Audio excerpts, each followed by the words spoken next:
Okay.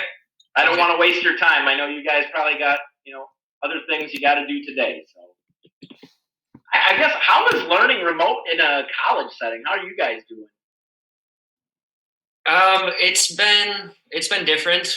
We've been hybrid for most of the semester, and then we've also had to shut down a couple of times. So trying our best. I know Kristen has definitely made adjustments like you have. I don't know if you want to say anything on that, Kristen. Not so much now. Just what you could expect. I always was planning for the best and then preparing for the worst and expecting the unexpected. That was kind of my quote. I wanted to have as much face-to-face time as we could. We were given a lot of flexibility from the administration, so that was helpful. My students, a lot of their PE teachers, they learn best in face-to-face, just like our students would. So I tried to give as much face-to-face as I could. Awesome. Yeah, generally speaking, us fun PE folks, we like to be in person. We like to be social. We like to be in hands-on. So I get that. But all right. So the first question that I have from you, Sam, is what's my background in teaching? Yep. Sure. Okay. So I started off my educational career. I graduated from the University of Wisconsin La Crosse, but I do have a special place in my heart for the Falcons at UW River Falls. My dad actually graduated from UW River Falls with an agricultural degree in teaching and science. So I got a special place in my heart for you guys. After graduating, it was difficult. It was 2006, and there was a lot of PE teachers to go around. Not like now, there's a teacher shortage. It's a little bit easier. I went out to Las Vegas for my first teaching position, which at 22, 23 years old, that's not a bad place to start teaching. It was fun. I met my wife out there, which, sounds crazy, but for 2 years I taught at a high school, and that's exactly what I wanted to be doing. I graduated, I'm like, I get to coach football, basketball, and baseball, and I get to teach high school PE and health. I'm like, I'm living the dream.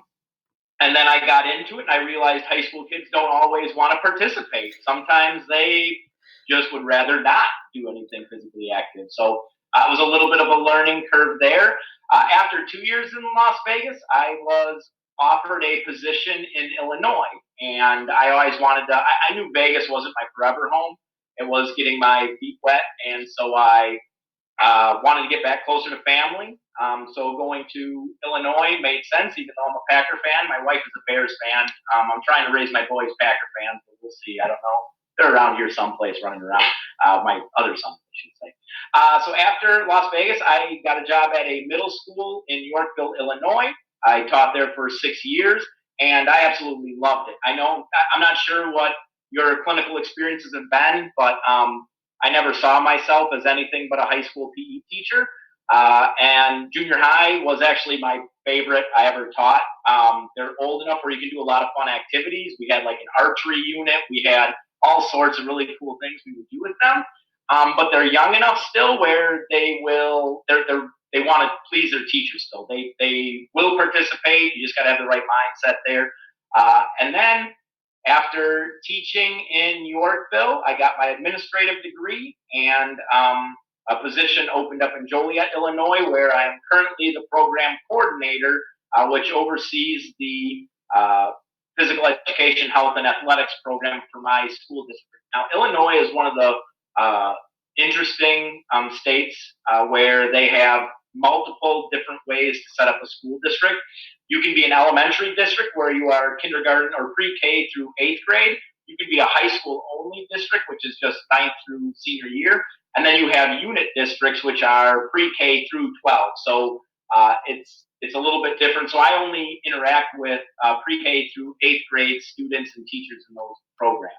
I oversee kindergarten through 8th grade health, physical education, and then junior high, we have a really neat hybrid class.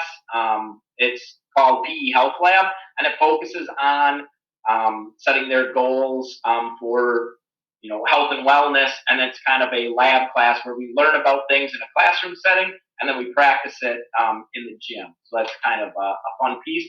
And then somehow magically I was added junior high character education. That's not really in my specialty area, but I can instruct teachers in their curriculum and help them along.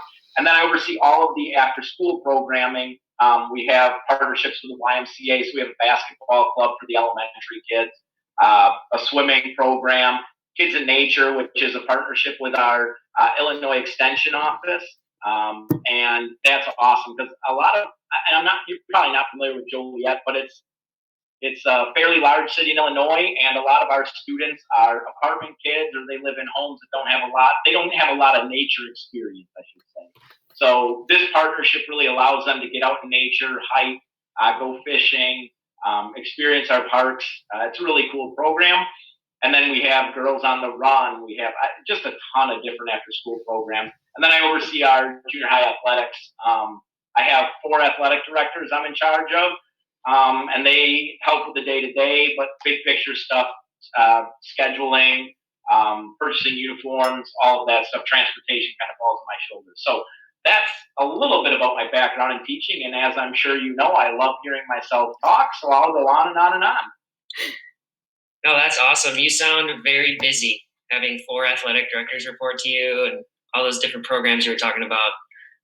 It keeps me busy and out of trouble, which is a plus. So a little bit more about the teacher evaluation process. You talked about, being a teacher, and then now are you doing the evaluating of teachers? And if so, can you tell us a little bit more about that? Sure. So yes, I oversee and I evaluate all of our PE and health staff. So I'm evaluating close to 40 teachers a year. That's more than any other person in the district. And again, it sounds like I'm tooting my own horn here, but I don't want anybody else evaluating my staff. They're technically underneath my umbrella, where they're not assigned to a school. They're actually assigned to me. And so depending on strengths and desires of my teaching staff, we can kind of shuffle them around. Now, we've hit a good place where all the teachers are happy in their building placements. We've had to utilize different specialties. So we have a high ELL population. We have a lot of Spanish-speaking students. So I did have to move around some of my teaching staff that had a Spanish background to kind of help out in buildings where there might be a fluctuation, a higher circumstance of ELL students. We had to kind of move them around. But in our evaluation process, it's intense. It's a lot.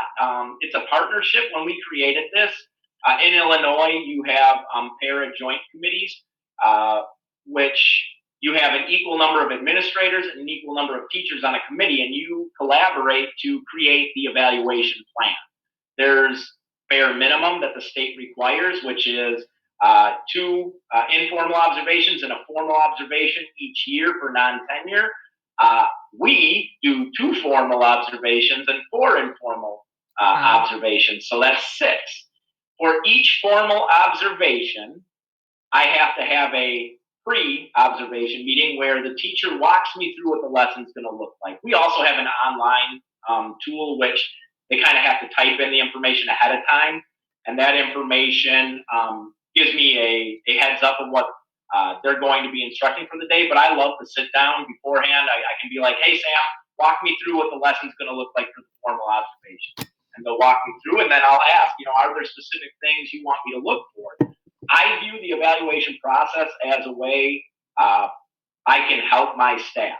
It's not a I got you thing, like I'm coming in to see what you're doing wrong. No, tell me something you want me to look at that you're proud of, that you think you do incredibly well, like maybe your classroom management is fantastic and you want me to highlight on that and take a look at it. Or maybe you're feeling like you need some help, or you want some more feedback on a different particular part of your teaching practice, and then I will kind of hone in on some of that stuff. So that's part of that pre-observation conference for a formal observation. And then I actually come in, type up what I'm seeing, and we basically script what we see. We're not putting in our own opinion. It's just exactly what I see. So, I'm typing like, the teacher has a student sit down in squad lines before the class starts. And every time I hit enter, it creates a little timestamp, and it just kind of walks you through exactly what that lesson looks like. And that's to help me remember what I saw. Because when you're evaluating that many people, you can kind of get lost and you need to remember what you're seeing. After the observation, I type up my notes, and we have to tag them to certain components. So, are you guys familiar with the Danielson framework? Okay, and so yes. That's what a lot of, and it's not the end all be all. So the Danielson framework has pros and cons. I think there's actually been circumstances where other districts utilize a different feature, but that was one of the first comprehensive frameworks that came out, so everybody jumped on it. Because why recreate the wheel when it's already kind of done for you? So we follow that. So when you're talking the different domains, and I could talk forever on this because I'm on the para-joint committee, but I don't want to take up too much of your time. So post-observation then, you come in, you recap it, like what would you do differently? What did you think went well? And then I share my thoughts, and then we kind of finish up that formal observation. Informal observations, our requirement is 2 informals per trimester. We're on trimesters, so that's when I don't give you a heads up. I just pop into your classroom, and it's about 10 to 15 minutes of me doing exactly the same thing. I type up exactly what I see, and then I send it to you. Now, that one, we don't have to have a post-conference unless you request it.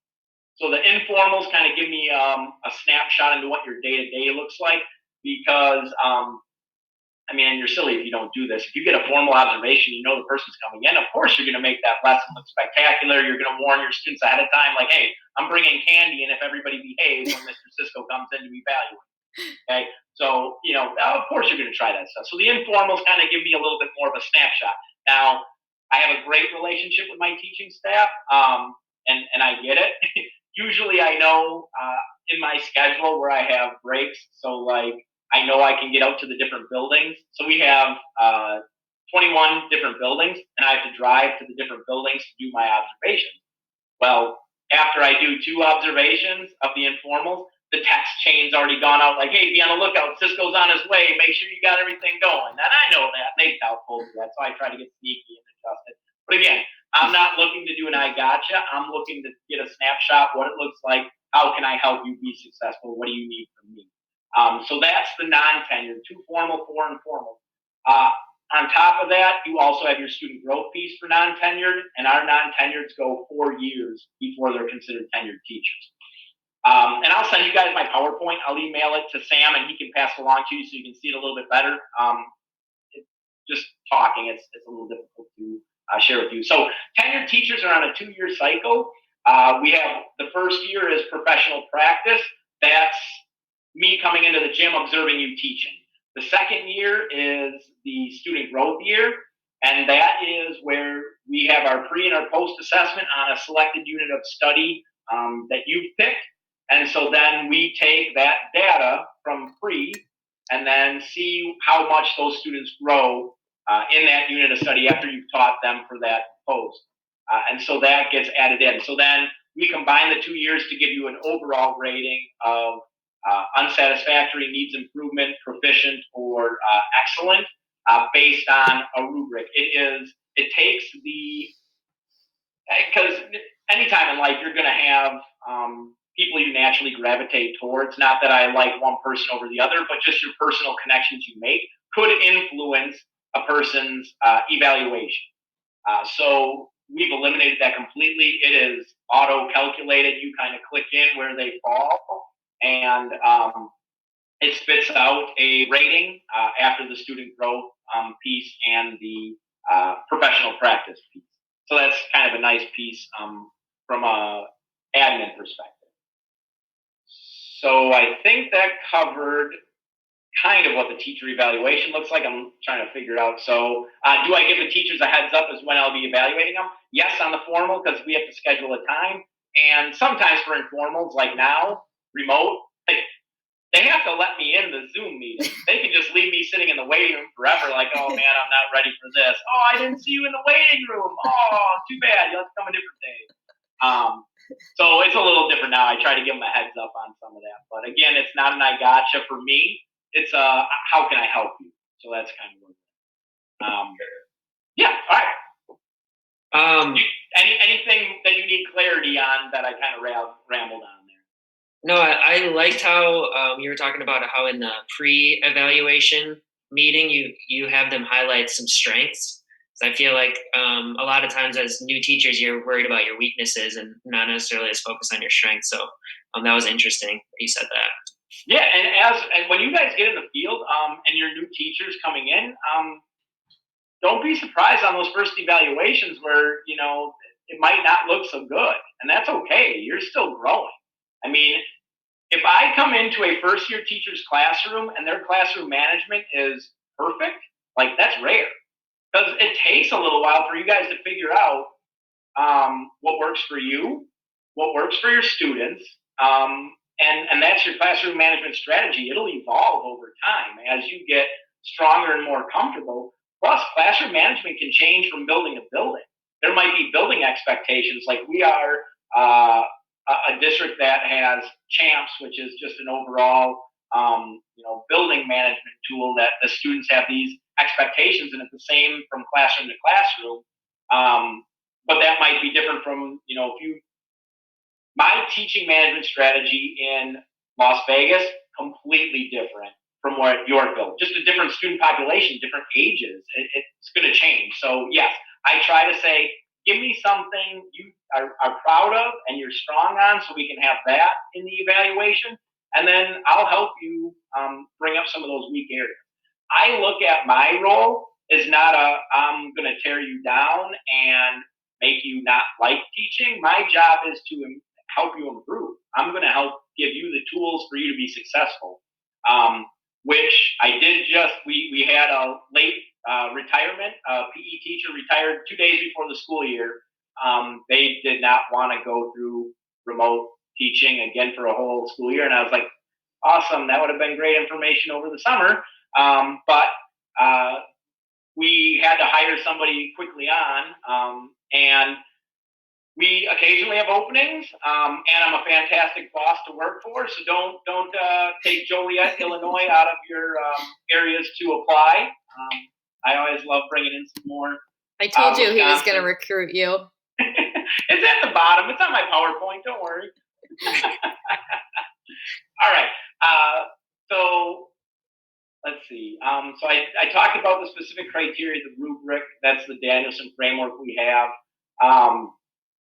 So what are Sam? I'm kind of taking over the interview. I'm reading the questions you sent me. I'll let you actually ask a question. So. Okay. Well, you talked a little bit about like classroom management and how that can sometimes be a challenge for new teachers. And you also talked about the rubric that you follow. But what other things are you looking for as you evaluate? Like what else is on the rubric that you focus on? So something I focus on a lot, and I think every evaluator should, is student engagement.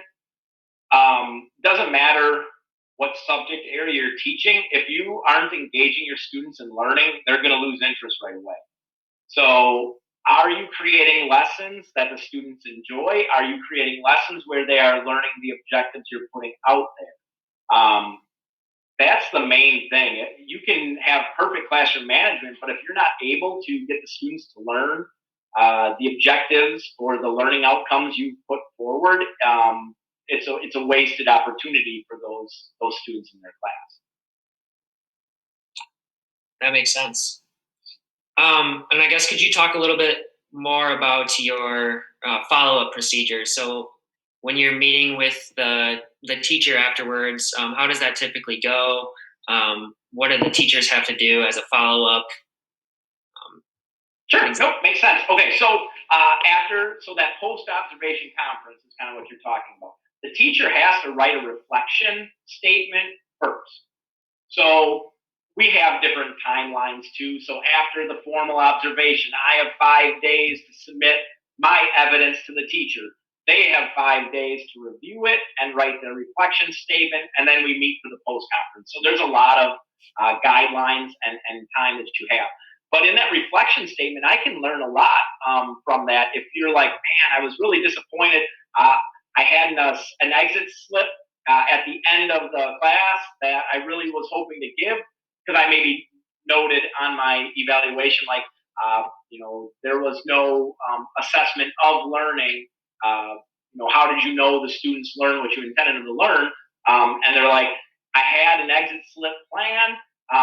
We just ran out of time, and the classroom teacher popped in early to collect their class, like if it was an elementary teacher, for instance. And those things happen, and then in that reflection, I can be like, oh, totally understand it. Those things happen. You check for understanding the next lesson, no big deal. But I would have never known that just sitting in there, and so that reflection really helps. Now, I will say this. If there's a Danielson framework, we as evaluators follow it kind of like to the T of the wording. So like to get an excellent, and again, this is just to keep out the bias. So for an excellent rating in say classroom engagement, all students are engaged in the lesson. Well, if you have, one student that's, kind of off wandering around just because that's how it is, like I have to mark that as proficient, unfortunately, but that's the wording of our rubric, our framework. But in conversations, in my informals popping in, like, oh, wow, everybody is participating, then we can kind of change some of those ratings.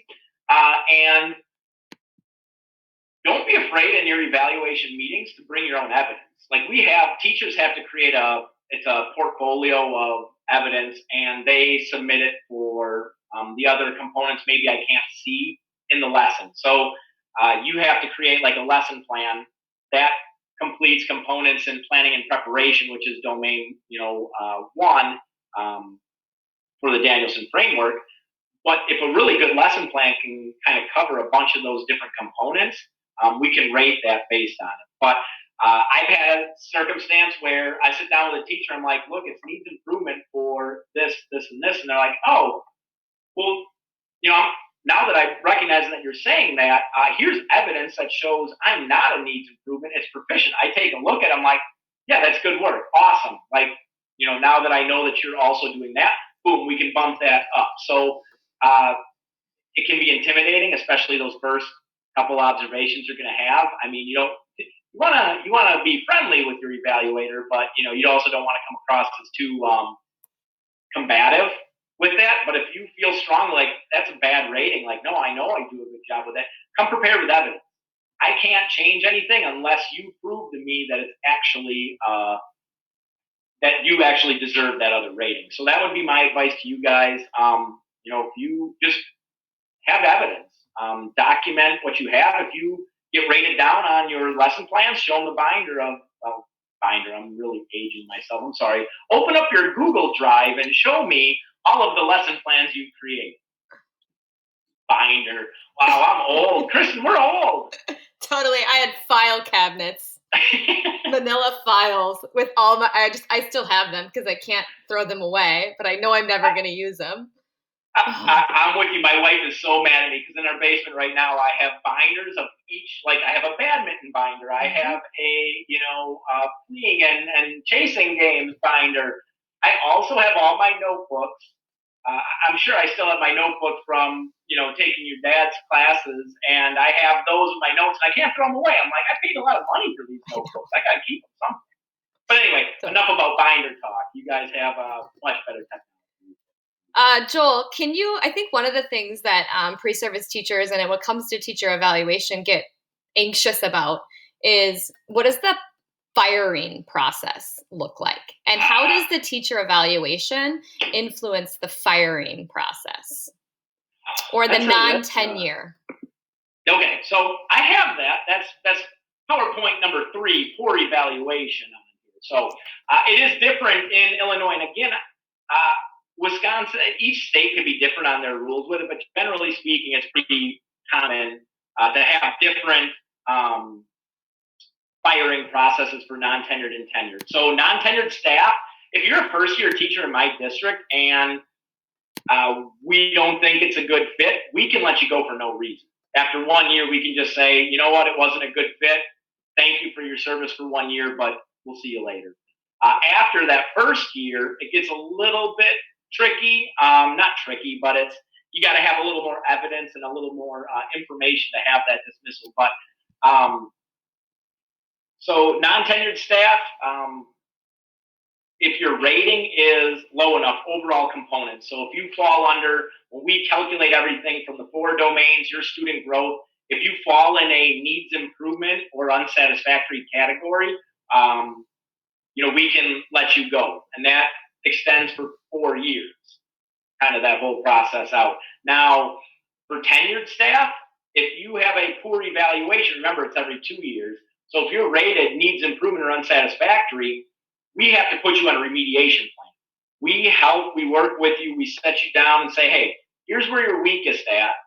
That's where you need to improve in order to maintain working with us.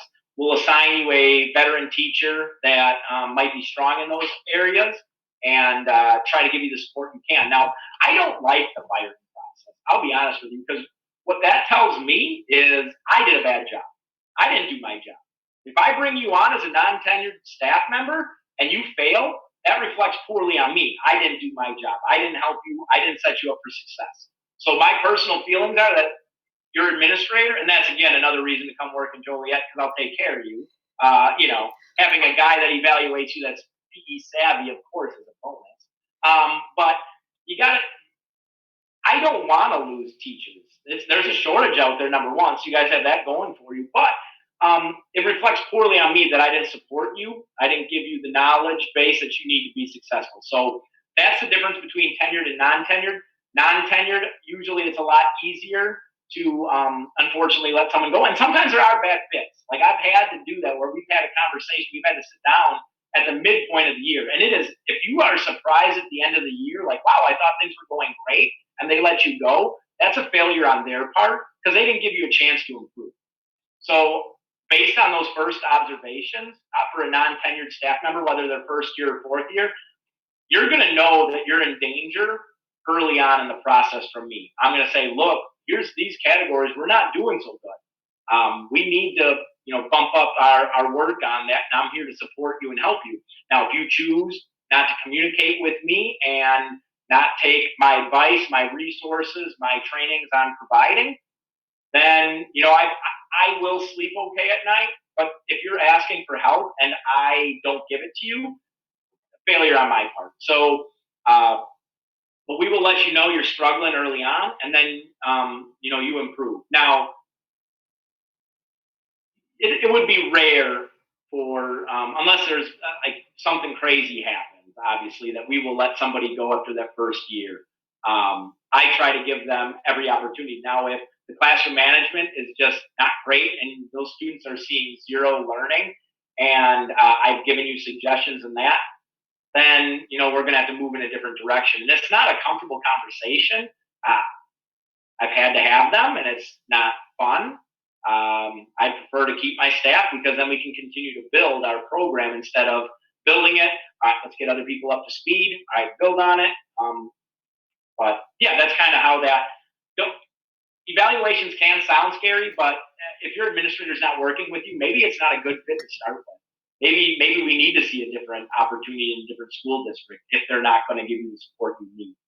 And that's when you guys start applying, make sure it's a good fit. Like, it's the first job opportunity I have. Great, I'm going to take it. If you don't think it's a good fit, you're not going to be successful or not enjoy working there.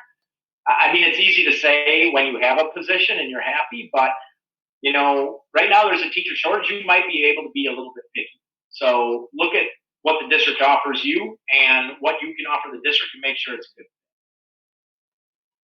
All right, sorry, I keep talking and getting off the topic, but. No, that was really good to hear.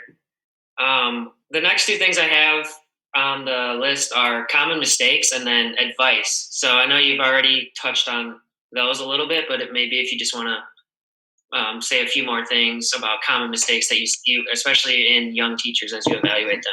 Sure. Common mistake is under planning, not having enough plan for a lesson where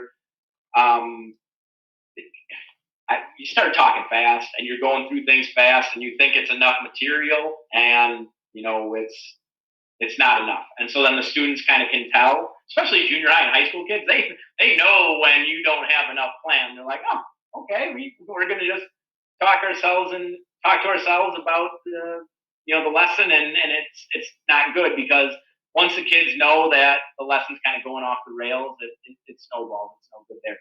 And classroom management. So having a good, accurate lesson plan and the classroom management, and it's not a negative on you guys. It's just you're learning what works for you. What's going to work for your classroom management style? How do you interact with the kids? And that, those are kind of the common ones. And I will say, just come in with an open mind. Like, I mean, I appreciate getting some young new people in because you guys have the latest and greatest education. You know the new trends. You've been trained in them. So I love getting new people in that can bring new innovative ideas to my district. So that's a plus for you guys coming out of college. Now you'll have that new knowledge. Those are kind of the two main things. Otherwise, I will say, in my experience too, if you guys do get put into a junior high or high school setting, there's not a huge age difference. It's real easy to get in a trap where you think your buddies, they're your students, and not like, where you need to be mean, but the boundaries. I've seen that where I've had to talk to some of my new staff, like, look, you're oversharing your personal life in your lesson, which is fine in a health classroom to share, personal experiences.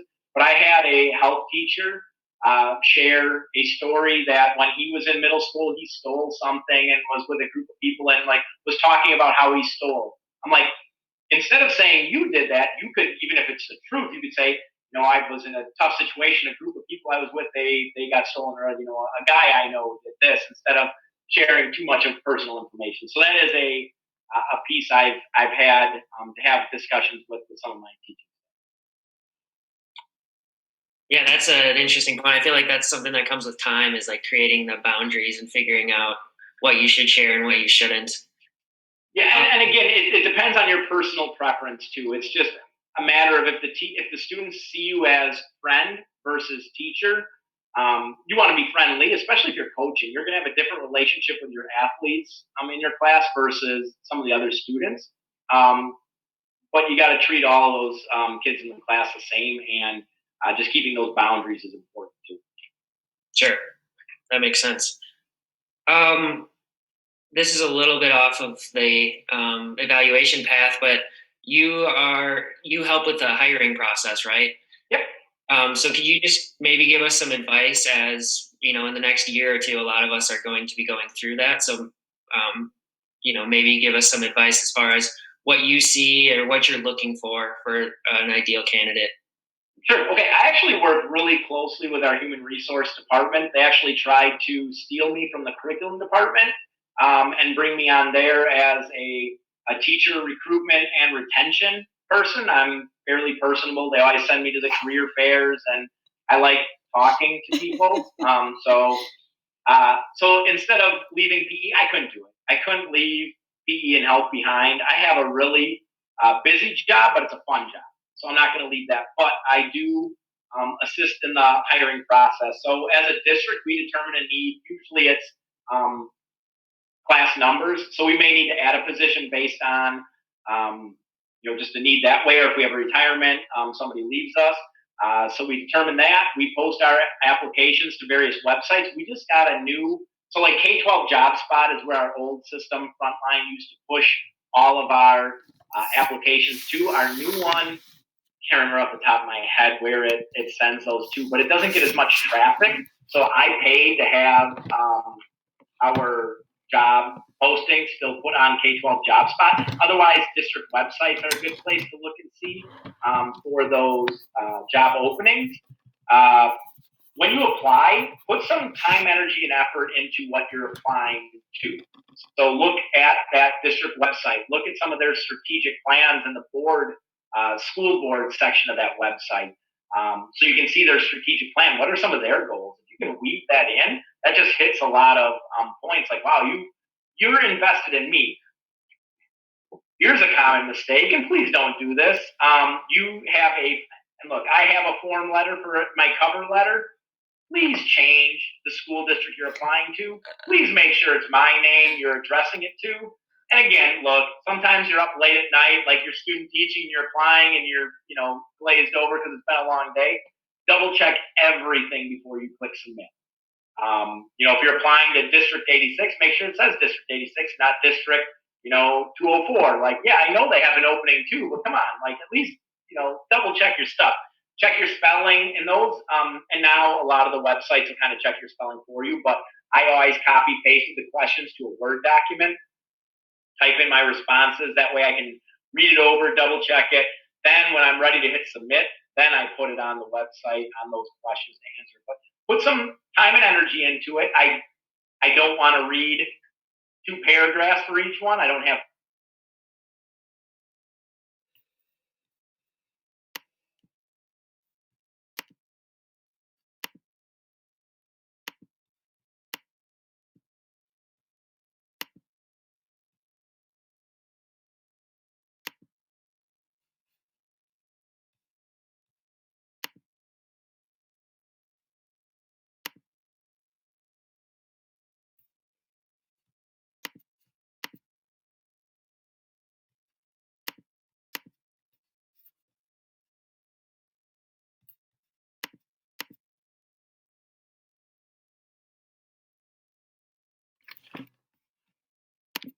Sorry, I don't know what happened. I think the Zoom is so picky on how long you stay in something that they kick you out.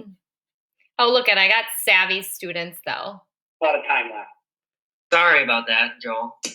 No, sorry about that, guys. I'll let everybody else. When did you guys have to be done? I'm sorry, I probably talked over. I was only supposed to be a half hour, wasn't I? No, we were at 9:15, so you were right on. Okay, I feel bad. I wanted to share, the last little bit because that's the important stuff, the hiring one. So, I am recording, so. Oh, right now you are? Okay, perfect. Yeah, I've been recording the whole time. So, okay, awesome. So with the hiring process, so take your time, make sure you fill out everything correctly how you want it to be. Don't limit yourself to just high school postings where you think you might want to be. You might surprise yourself by applying to multiple areas. And again, make sure it's a good fit for you. So one question I always ask at job fairs, like, what do you need from a school district? What are you looking for? And so that helps me know, because there have been times where I'm like, wow, this candidate's great. And then I ask them what they're looking for, and it's not what we can offer. We are not a high income district. We have a lot of low income, and so we have some challenges that other school districts might not have. And so making sure you're a good fit, that it's going to be a good working relationship is important to get that information first. But I got to get my PowerPoint back up so I can see what I'm doing. My talking points. But just having that in the back of your mind that you need to make sure that you're double checking everything. Just if there's a lot of applicants and I see spelling mistakes and typos on one and a pile of candidates that don't have that, it helps me narrow it down. Now, I'm not going to exclude you strictly based on that, but when I first started, I don't have this anymore, but when I first started, I had 100 applicants for a position. You have to narrow it down somehow. And, right, wrong, whatever, that was one way to do it. So, we generally phone screen applicants first, and especially in today's climate too, but we phone screen just to get a general idea of we're going to be a good fit. And then if I think we'll bring you in for a face-to-face interview then. And you're always going to be nervous. If you go on the, job search websites, they'll tell you to show up early. Don't show up too early, because if you're sitting 15 minutes, you're going to make that front desk secretary a little uneasy too. But, 10 minutes, make sure you have that initiative, that drive, you're there on time to be ready to go. And bring enough copies. You might want to ask the person you're in contact with how many people will sit on the interview panel. That way you can have enough paper copies. We'll print off your resume and that stuff, but there's still something to be said coming prepared with not a ton of paper, but maybe a little packet that you can leave with them. Maybe it's your resume on top. It's, a good lesson plan you have, just to show them that. Because a lot of times, you'll bring samples of your work in that interview process. If there's time, we'll look at it. If there's not, we'll try to look at that afterwards to kind of look at the different candidates that way. So just try to get that information ahead of time so you can kind of have paper copies if you want to hand those out. What about experiences or experience on your resume? Like, what type of experience are you looking for from a college student? Maybe a Okay. summer job or something like that. Yeah, so anything you have working with kids. So if that's, even back in high school or, in college, you're working at a summer camp or you're working for the YMCA, you're working for the park district, anything you can put down that shows that you have capability of working with kids, and then put that person on as a reference check. How did Sam do working with those kids? And now I have a point of reference that's not just your university supervisor, it's not your cooperating teacher. I now have a third reference that I can talk to, like, hey, how would you rate Sam's interaction with kids or students? And then we kind of get that information from there. And we do check references. It's actually, I have to phone. We have email reference checks for everybody, but then the last known school that you worked at, or the last known, like, your cooperating teacher, university supervisor, we physically call to have a conversation about that. Okay. And look, hey, I'll send my contact information, but when you get closer to, and I'm sure you guys will do this in your later college courses, but I'd be happy to walk you guys through an interview process. Look, my first job interview was actually for Las Vegas. I went to the career fair. I think it was at Wisconsin Rapids back then. I don't know if it's still there, but it's like the Wisconsin Teachers career fair. And my strategy was, I'm never going to teach in Las Vegas. Let me go interview there first so I can get the butterflies out. I can mess things up. I can hear some of the questions.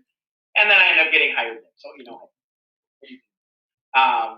So, apply and just double check your work. And if you mess up, it's not the end of the world. Take a deep breath and, ask them to rephrase a question and go again.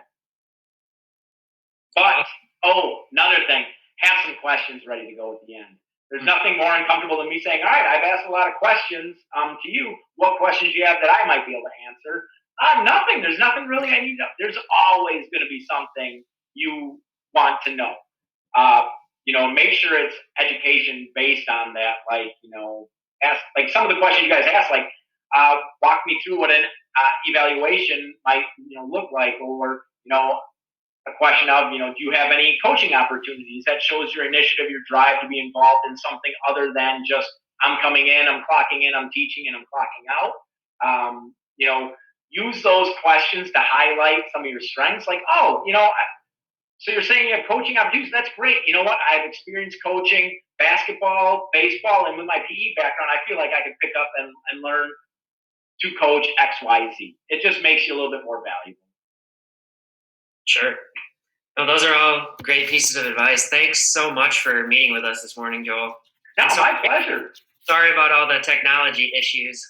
Hey, no, this is it. We got to adapt and adjust and make things work. So, before signing off, just education is a great field to be in. You guys will not be disappointed in your career choice. Just make sure when you're applying that it's a good fit for you. There's nothing more disappointing than getting into a position and it's not the right one. Look, I get it. You need to have income coming in and have a health insurance, and those are important things. Make sure when you're looking at a school district, you look at that salary, you look at those benefits. I had one person turn me down because they made $2,000 more going to a different district. But their health insurance ended up, and I tried to explain this in an email. I said, look, you're paying out of pocket $3,500 more for insurance, and you're driving an hour each day. Look, I just try to give as much information as possible. Did I want that candidate? Sure. And I wasn't going to let him go without a fight. And so that's why I send that follow-up, like, look, hey, we want you, and this is why I think we're a better fit. But just make sure you're making it sure it's a good fit, and you will not be wrong if you always have your students' interest in mind. If you're always doing what's right for kids, you're not going to go wrong. So always have that in the back of your mind when you're making decisions. Is this what's best for kids? And that's what I do every day with some of the decisions we make. Is it what's best for kids? And you're not going to go wrong, guys. Maybe we'll be applying to Joliet before we know it. So hey, it's not bad. Look, there's a lot of fun areas around. You're close to Chicago, but far enough away. I mean, your own, depending where you grew up, you're not that far for a car ride. I mean, it's not a bad place. I mean, Fibs. Yeah, right. I know the fibs. It took me a little while to get used to it down here. So again, there are Packer fans though. I got Packer fans. You know, they have their flags flying in the neighborhood. It's a good place where I'm at. So, and I will say this: just because a school that's so like Joliet is a more socioeconomic low income area, but we get such great state and federal funding. We have better resources than some of the higher income areas. Like, I was amazed in my son's school, they have an LCD projector that projects just on the whiteboard. At my school district, and I mean, I'm not in a super wealthy area, but we're not a low income area. But they have what amounts to a giant iPad at the front of the room. It's a cover touch panel, and you know, every teacher has their teacher laptops that fold over into tablets, and they can bring up each student's work on the screen and project it just by clicking on it. It's amazing. So keep that in mind. Don't limit yourself. And I will talk forever. See, Chris, we got to have me do like a 2-part series. Well, that was originally the plan, right, Sam? And then we had to kind of move things around. I was like, oh, I'm not worried. He's got the whole session. And then I had to kind of move stuff around. I'm sorry for taking you guys so long. Although you don't have to walk in between classes, you just got to click on a different button. So it's not so bad. But seriously, I will pass along my information. If you guys have follow-up questions, want me to complete a mock interview with you, I'd be happy to do that. Sometimes it's nice to get those questions and see how you respond to it. I know some of you have, you know, a year or two before you're ready for that, but I'm happy to help out. That's kind of my role now. I had good mentors that helped me along the way, and now it's kind of my job to pass that along and help you guys out as best I can, okay? Thank you so much. No, you're very welcome. I will send the PowerPoint to you. It just kind of walks through a little bit what I talked about, but perfect. I'll pass it along to everybody else then. All right, sounds good. I mean, I'm ready for next week. I love this conversation. It takes me away from having to do my regular work. I like talking to this group. Good group.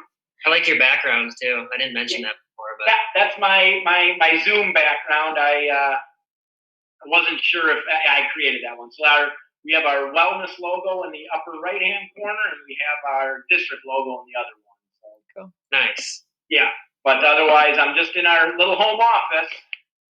Yeah, you know, my wife is teaching from the dining room now, and I got the office area, so I kind of milked this a little bit longer, see if I can stay in here.